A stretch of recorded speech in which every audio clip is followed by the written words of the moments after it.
The movie starts with Karen and her dad, Michael. They're visiting a farm to go horseback riding and spend the day together. Michael really wants to get closer to his daughter, but Karen isn't interested and keeps pushing him away. Suddenly their car breaks down, so they have to wait around until it's fixed. Probably not until later in the day. Past the time, they decide to do something fun. Michael keeps looking up different activities until he finds something called an escape room. Karen had mentioned it before, so they agreed to go check it out. Michael calls the waiter at the cafe to ask how to get there. The waiter warns them not to go, saying there are a lot of strange stories about the place. Like people who go there never come back. She sounds scared, but then laughs and says she's just joking, and they should go if they want. Karen goes to the bathroom and puts on a necklace. Suddenly she hears weird noises. The lights flicker on and off by themselves, and she hears a voice coming from inside the bathroom. She goes to check and finds the waiter. Right then, Michael calls her, telling her to hurry up. On the way, Karen explains to Michael what an escape room is. You get locked in a room and have to solve clues to escape. When they arrive, they see a big old house with an empty yard. As they walk around, the front door suddenly opens by itself. Karen is excited, but Michael feels a little uneasy. Suddenly, a girl jumps out and grabs Karen's arm, asking who she is and why she's there. Michael pulls her away. The girl says, "You finally came." Neither Michael nor Karen understand what she means. Then the girl introduces them to the others inside.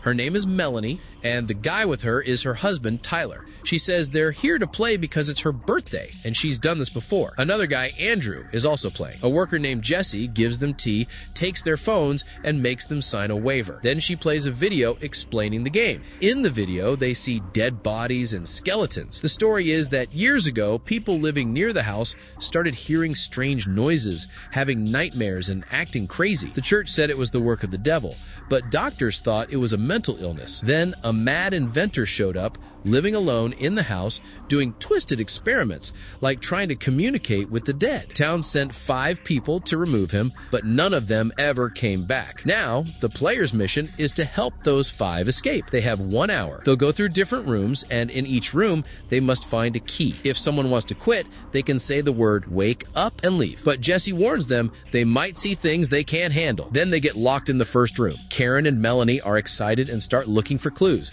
Michael, Andrew, and Tyler are more confused. Melanie says clues can be anything that's out of place. Timer starts. They find paper used in magic rituals. Karen finds a music tape from her favorite band and plays it, thinking it might be a clue. Andrew starts flirting with Karen, which really bugs Michael. The song talks about a snake or a crow, and Melanie says that's a hint. They find snake and crow masks. When they put the masks in a safe, it opens, revealing a password. Tyler puts on the mask and looks at his hand. It starts wrinkling like it's rotting. When he takes the mask off, his hand is normal again. He keeps trying, but then hears scary noises and screams, asking if anyone else heard something. The others think he's imagining things, so he says he's fine. Later, Michael turns on a black light and the masks glow, showing the password. They open it and find the key to the next room. The door locks behind them. They have 50 minutes left. In the next room, they find tools the inventor used to talk to the dead. Melanie finds an old phone and hears a strange voice. Then the phone speaks in her voice and asks to talk to Tyler. When Tyler answers,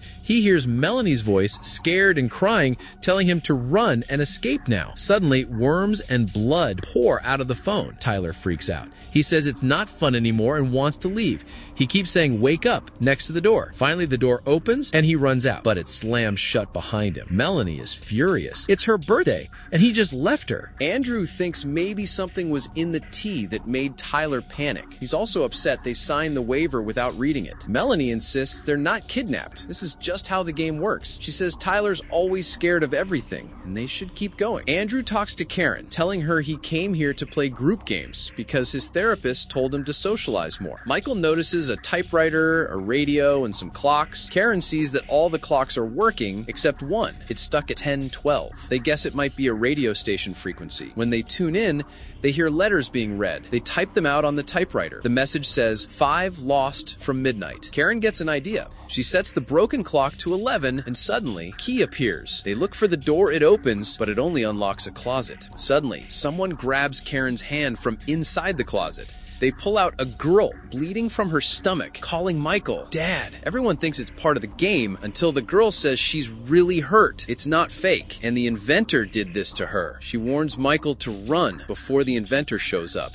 She also says they must find the main key. Then, closet slams shut. Michael is scared the girl might be dead, but Melanie says it's just makeup and acting. Michael feels something's wrong. He starts yelling, "Wake up!" But nothing happens. Melanie gets mad, saying he's ruining the game. Time keeps going. They don't know if this is real or just a game. Can't find another way out, so they decide to break the glass in the door. Karen is the smallest, so she'll go through. Michael is worried, but they have no choice. She gets through and finds herself in another room with many doors. She describes what she sees to the others. Suddenly, she screams. She sees a shadowy hand banging on a glass door. Michael keeps calling her, but she doesn't answer. Karen sees a shadow walking past her, holding a gas lamp. She thinks it's Jesse and follows it. The shadow disappears. Karen enters a room and the door shuts behind her. On the other side, Michael, Melanie, and Andrew finally get out. They search the whole house for Karen and Tyler, can't find them. Inside, Karen hears scary noises and people banging on doors.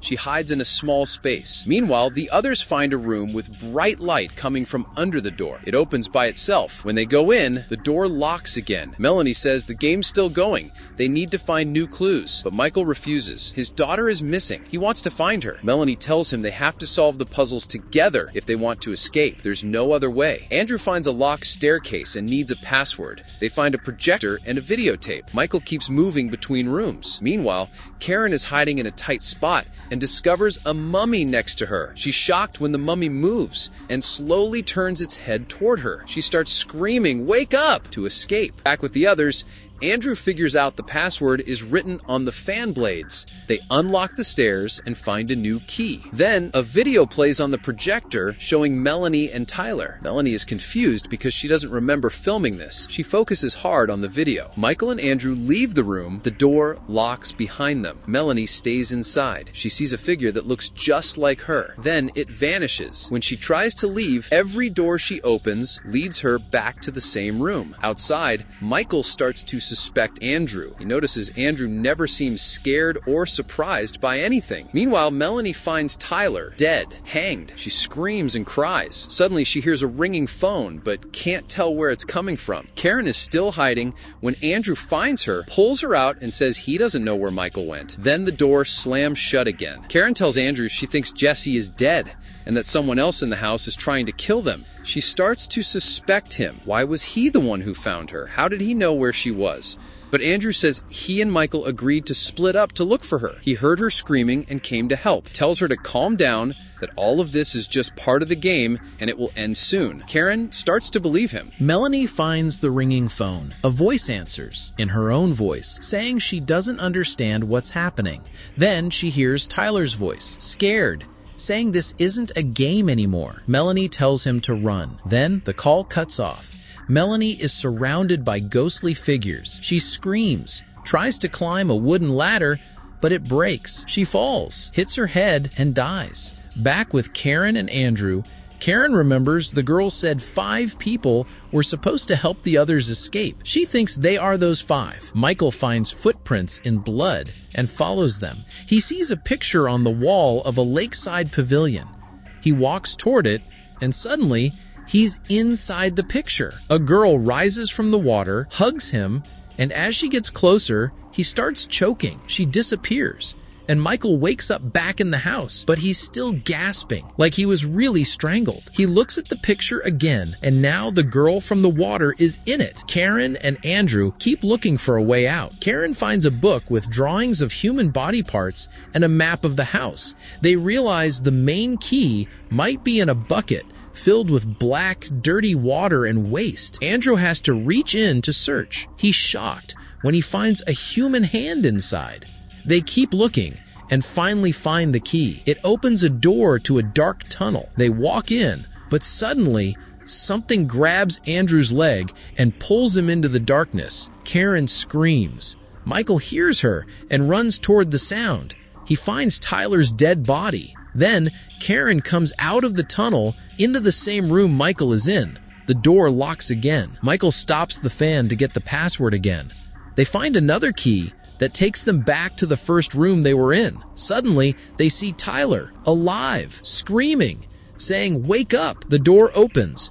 Tyler gets pulled away just like before. They realize time is looping. The game is restarting. They now know how they got the keys before. They repeat the steps, find the key again, and go into the second room, where the injured girl is. She tells them again to find the main key. This time, they notice her stomach wound is healing. Michael finds the main key inside her wound. When they use it, they suddenly find themselves back in the cafe bathroom before they even went to the escape room. They hear someone coming, so they hide. They're shocked when they see Karen, another version of her, walk in, put on the necklace, and go through the exact same actions as before. Lights flickering, hearing a voice in the bathroom, and meeting the waiter. Then, the other Karen walks out, and they hear Michael calling her just like at the beginning. Everything repeats. Karen and Michael leave the cafe, see their car waiting, get in, and it locks behind them. They find a note from the mechanic saying the car had a small problem, now fixed. Then a screen appears. Find the key to escape.